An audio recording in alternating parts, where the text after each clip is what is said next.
Welcome to Living Chassidus. Together, let's live the Chassidus we learn.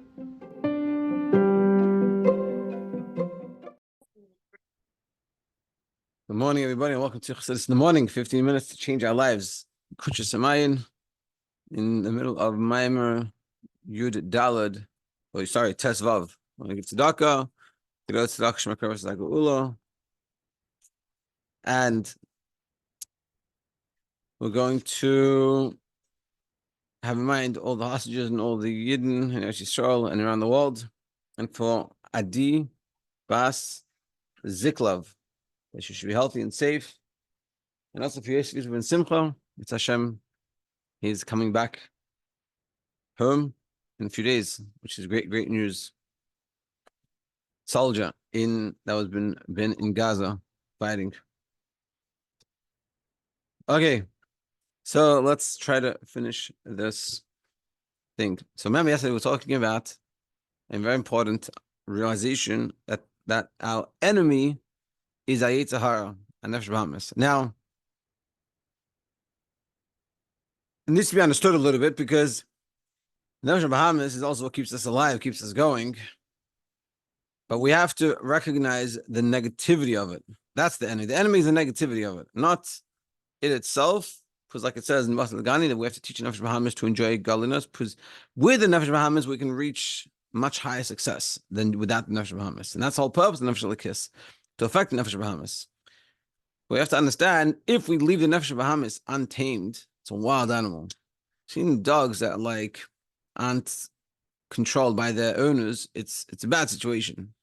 And I've seen it before, and it's not good. And this is what we're saying, that we have to recognize this is the problem. And that's the Nefesh Bahamas. The Yetzer Hara is for sure negative, and it just wants to make your life miserable. Now, it doesn't tell you that. It tells you it wants to make your life very enjoyable. So let's go to bed late, and let's eat junk food, and let's think negatively about ourselves. And it feels good at the time, but Sof Kol Sof, in the end, it just destroys our lives. It doesn't let us go anywhere. And so many of us are so crippled by this. And this is what the Rebbe Rashab is teaching us. We have to fight against this. We have to recognize it and fight against it. And the way I see it is we have to train ourselves to recognize that once we see it, we understand this is bad, negative, and we're not even going to machashav it, give it any credence, talk to it, understand it, listen to it. And this is sort of the challenge. When we hear ourselves starting to speak negative about ourselves, we have to be able to catch it and say, hey, that is the Nefesh Bahamas, that's Yetzer Hara. That's not there to make my life better. I thank you for talking. Now you can go. You're done. I'm not going to say anything bad. And hold ourselves back, And even if it's true things, this is what I say. Saying I deal with this as much as everyone else. Even when it's something true, the question you got to ask yourself, is this leading me to a positive result? It doesn't matter if it's true. It's irrelevant if it's true. What's relevant is, am I going to do more mitzvahs? Am I going to connect more to Hashem? Am I going to empower myself to be more connected and do the right thing or not? Even if it's about true things that really need to be worked on and fixed, if it's not leading me in a positive way, then it doesn't belong there. And this is what we're discussing here. Let's see. Page 227 in the green Kuntres mind. Vakasher al-kain hine klos haveda b'beir v'zichach haguf. Therefore, the whole aveda, the whole work, the whole effort that we have to put in to refine our bodies, tzarich liyos b'derech milchama lenagid lahem. We have to go wage war to go against them. Asher b'chal davar v'inyan. Asher Yetzer Hara Eimer Hein, Yemer Hu Lav Latzmei. That whatever the Yetzer Hara says yes, we say no. And he's saying we have to learn how to inculcate within us this idea. V'chal davar v'inyan. Asher Yetzer Hara Eimer Lav, Yemer Hu Latzmei Hein. And whatever Nefesh Bahamas the Yetzer Hara says don't do, we say let's do that. Asher behis nagdus. Haklalis halezu, when we have this general opposition to the Yetzer Hara, who media la Yetzer Hara, you're letting know the Yetzer Hara, shehu seino vasher yilchem imadi. You're making the Yetzer Hara know that I'm your enemy, and we're going to fight this out. It's just such a beautiful and powerful thing. Meaning we're telling ourselves, we're trying to train ourselves to understand that when the Yetzer Hara comes, you should know up to a fight. And for me, I'll tell you one example of this is let's say when it comes to doing things you don't want to do, I can tell a lot of the time the thing that makes you feel uncomfortable, it's like that's what I'm meant to be doing. Like I meant to call someone, I meant to, whatever it is, a fundraising call, or just speak to someone, and I'm not in the mood and feel like, I don't want to do it. I'm like, that means I meant to do it. Okay, let me go do that. And this is sort of what we're telling. And he's saying we have to teach ourselves to say, Mr. Yetzer Hara, whatever you tell me, I'm going to do opposite. And this will train us in the right path. This is how we have to go. And we have to appreciate that, like, this is important because we're important. And it's like I once heard one of these like sports like stars, whatever, really good players. And someone said we knew when he was very young he was going to be very good. I said how? He goes, because after they finished playing, training, whatever, they would go. So he'd come, you want to go for lunch? And they go to lunch, he'd eat like plain chicken without any like seasoning and plain salad. And then he'd go, come, you want to go do more training? I'm not training, like we're exhausted, we finished. And it was committed. And he didn't drink, he said, and this guy later that became very good. They talked about his son, he's very good. He goes, my son is not doing it right. So what do you mean? He goes, I'm trying to explain to him, you can't sit there and be this good and drink Coca-Cola. It doesn't work. Yeah, you have to be committed.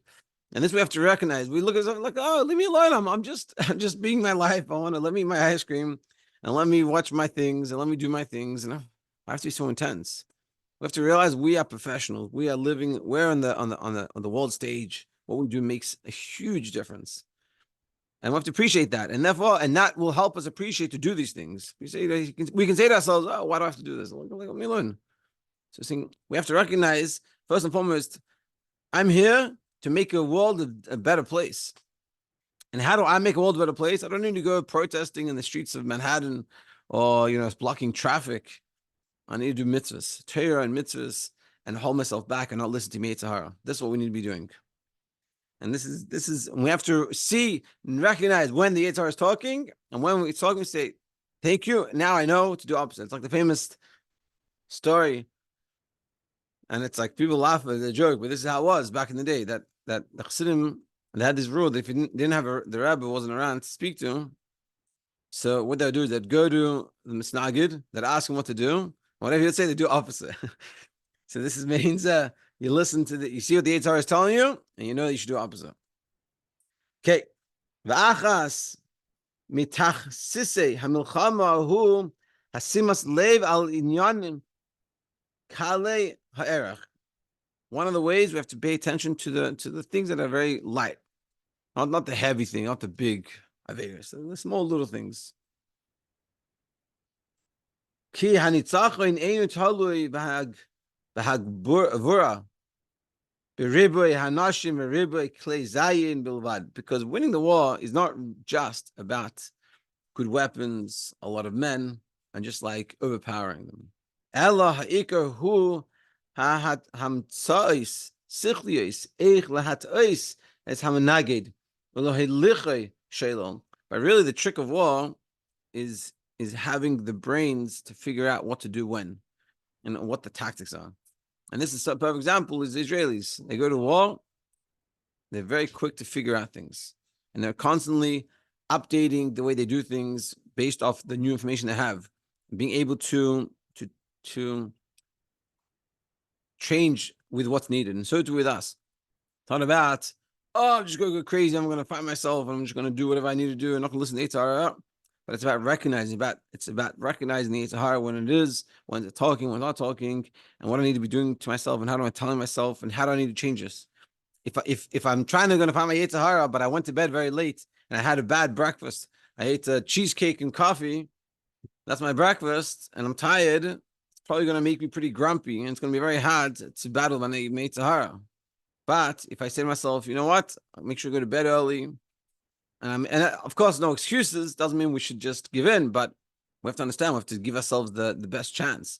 Go to bed early, have a good sleep, make sure to have a healthy breakfast and try to learn something and try to daven. That sets us up for a good, positive day. L'famim hine pamtza sichlis shel armumius menatzchim harbi yesem mibigvura shel riboy anashim riboy klei zayin. Sometimes this cunningness and this understanding will make you win versus having a lot of people and weapons. And a perfect example of this is the Israelis. Israelis don't have the biggest army in the world. And they don't have the biggest army. During the 6-Day War and Yom Kippur War, they were outnumbered, many more numbers and better quality weapons versus what they had.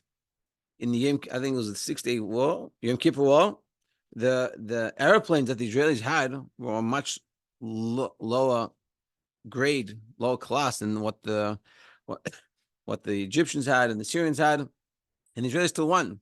But it's not just about the firepower and about the amount of people. It's about the brains. So it is spiritually. The hatayvos va'averos hein haklei zayim agvura shal Yetzer Hara. Taiva and averos is the weapons of the Yetzer Hara.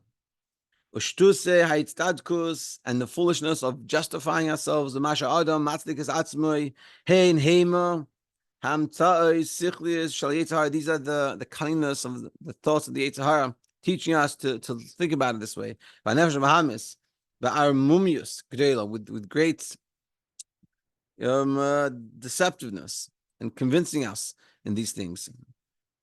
Lilkoid chas v'shalom b'koyach gam elu asher inyanei hatayv v'avera yefshar lahachtiam.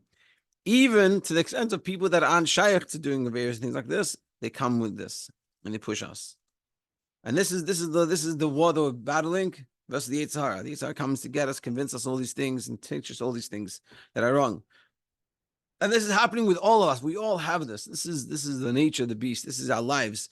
And the question and the challenge is to first and foremost recognize it, see it where it is, and then learn tools to overcome it. And how do I fight back? What's my klei zayin? What's my weapons? My weapon is not listening. Whatever you say yes, I'm going to say no. Whatever you say no, I'm going to say yes. It's saying to myself, I'm going to make sure to go to bed on time and eat healthy.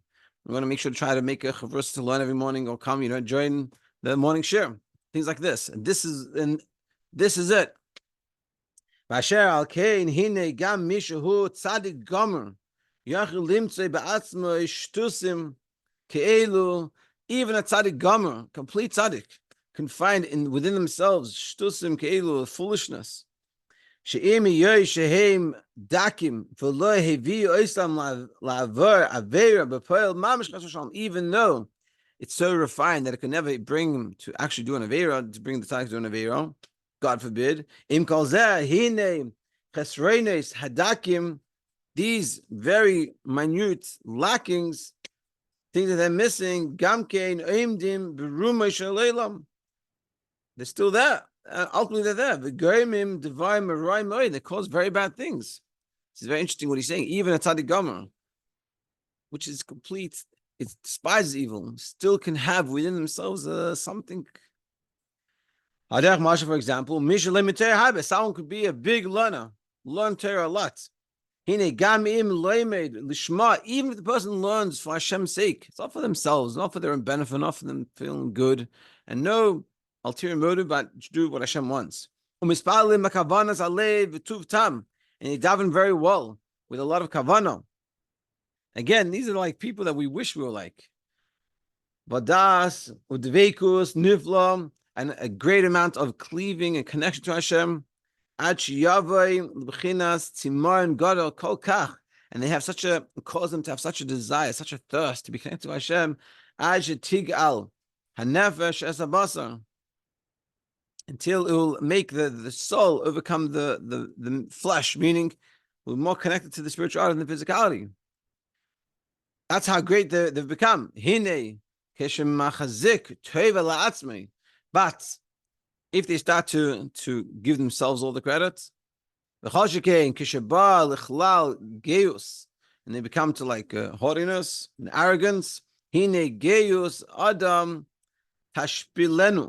this haughtiness will make a person descend until they can lose everything they did. Arrogance very unhealthy. We're talking about a person on such a high level. They daven, they learn. The davening, they feel a real connection to Hashem. They want to connect, and they feel that thirsting, that longing to Hashem, which we'd all wish to feel. But they can also lose it by these little things that happen for the Yetzer Hara.